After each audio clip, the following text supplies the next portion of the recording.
नमस्कार। तो जो आज हमारा यहाँ आप लोगों से मिलने का पर्पज़ है ये यही है कि मैंने मैक्स ग्रुप ज्वाइन किया है फ्रॉम 1 दिसंबर और as a chairman and head of the department of cardiovascular sciences. दूसरा मेरे पे ये भी जिम्मेवारी है कि जो मैक्स के जितने भी हॉस्पिटल हैं उनमें कार्डियक इलेक्ट्रोफिजियोलॉजी भी मैंने डेवलप करनी है, उसका भी मैं चेयरमैन हूँ। इलेक्ट्रोफिजियोलॉजी हार्ट की वो बीमारियों का नाम वो डील करती है जिसमें कि हार्ट की रिदम की प्रॉब्लम होती है, जैसे हार्ट रेट का कम हो जाना, हार्ट रेट का बहुत बढ़ जाना, या इरेगुलर हो जाना, या इनका कोई कम्बिनेशन हो, जैसे स्लो भी है, इरेगुलर भी है, फास्ट भी है, इरेगुलर भी है। कई बार एक ही पेशेंट में कभी स्लो एंड इरेगुलर होती है, कभी फास्ट एंड इरेगुलर होती है। सो कहने का मतलब ये है कि कोई भी रिदम की प्रॉब्लम हार्ट की है जो, उसको बोलते हैं कार्डियक इलेक्ट्रोफिजियोलॉजी। सिंपल टर्म्स में अगर कहा जाए हिंदी में कि जी हम हार्ट की बिजली की जो प्रॉब्लम हैं, इलेक्ट्रिकल प्रॉब्लम है, उनको डील करते हैं। तो उसकी भी मेरे को पैन मैक्स की रिस्पॉन्सिबिलिटी दी गई है, क्योंकि I have been Pioneer in this speciality. सबसे पहले भारत में 1993 में मैंने डेडिकेटेड डिपार्टमेंट शुरू किया था एस्कॉट हार्ट इंस्टीट्यूट में, और उस वक्त लोगों को पता भी नहीं था कि इलेक्ट्रोफिजियोलॉजी क्या होती है। जम्मू कश्मीर में अभी भी कोई भी इंस्टीट्यूशन नहीं है जो कि प्रॉपरली इलेक्ट्रोफिजियोलॉजी का काम करती हो।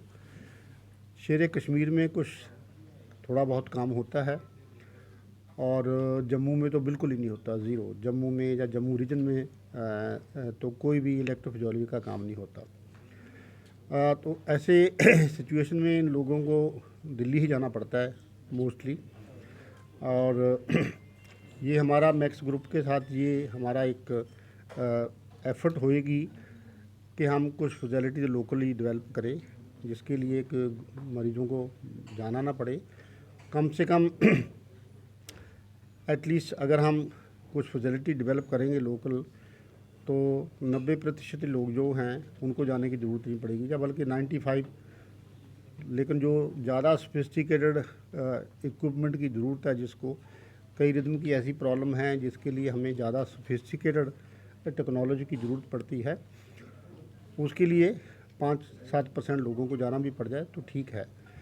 अब मैं जम्मू में वैसे ओपीडी करता हूँ, पहले भी करता था एसटीडीएम हॉस्पिटल में, और मैं देखा हूँ कि रजौरी से पेशेंट आते हैं कई बार, और भद्रवाह किश्तवाड़ से लोग आते हैं बहुत दूर। आजकल जैसे मौसम में पता नहीं वो बेचारे कैसे आते होंगे। सो ये चीज़ों को समझते हुए ही हमने ये एक कदम उठाया है। देखो, एज ए इंडिविजुअल मैं ज़्यादा नहीं कुछ कर सकता, मैं अपना ओपीडी करते चला जाता था, लेकिन अब मैक्स ग्रुप की मेरे को बैकिंग होएगी तो हम ज़्यादा फैसिलिटी धीरे धीरे डेवलप करेंगे। और मैं हर महीने आऊँगा second Thursday of every month, और मेरे जो कलीग हैं डॉक्टर धीरज गंडोत्रा, ये 4th थर्सडे को आएंगे। सो कम से कम महीने में 2 बार हमारा कवर होगा। और धीरज गंडोत्रा तो जम्मू से हैं, आपको शायद जानते होंगे कुछ लोगों से। He the son of the soil, I am son in law of the soil. So मेरा ख्याल है कि इस कोऑर्डिनेशन में हम ज़्यादा लोगों की जो हार्ट की बीमारियों का इलाज हम कर पाएंगे।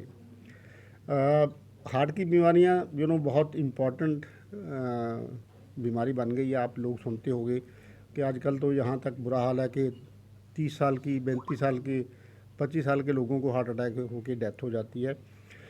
सो मेरा एक पर्पज़ ये भी होगा जिसमें कि आपकी मेरे को बहुत हेल्प चाहिए, कि हम जब भी हम आएंगे तो हार्ट की बीमारी पे कोई ना कोई लेख ज़रूर लिखेंगे लोगों को प्रिवेंशन के लिए। कि बहुत टॉपिक हैं जो कि हम हर 15 दिन में एक टॉपिक कवर कर सकते हैं। चलो जी, ब्लड प्रेशर ले लिया, या अंजाइना हो गया, हार्ट अटैक क्या है, सडन डेथ क्यों हो जाती है, और उसको कैसे, बहुत ऐसी सब्जेक्ट हैं जो कि हम धीरे धीरे करके कॉमन लैंग्वेज में, जो कि आम आदमी समझ सके, उसमें कोशिश करेंगे कि हर 15 दिन कोई ना कोई लेख आपको लिख के देंगे, जो कि आप यूज़ कर सकते हो आप मीडिया में।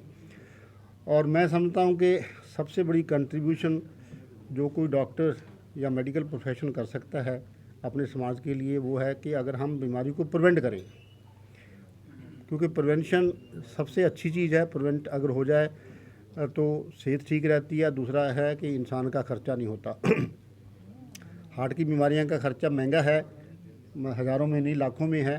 तो इसलिए हमें एम्फेसिस देनी चाहिए बेटर क्वालिटी ऑफ लाइफ सब लोगों को, प्लस रेगुलर चेकअप होना चाहिए, मेडिकल चेकअप। इंडिया में ये बड़ा एक नेगेटिव पॉइंट है कि पढ़े लिखे लोग भी, मैं देखा दिल्ली में भी, ये नहीं कि रेगुलर चेकअप कराएं। जैसे हम चाहते हैं जी, जो भी अगर आपकी 35 ईयर्स की उम्र हो गई है तो कम से कम साल में कुछ ना कुछ टेस्ट साल में एक बार होने चाहिए। जैसे ब्लड शुगर है, कोलेस्ट्रॉल है, ब्लड प्रेशर देखना है। जिसको बीपी की बीमारी नहीं है, कम से कम 6 महीने में तो अपना बीपी एक बार देखना चाहिए।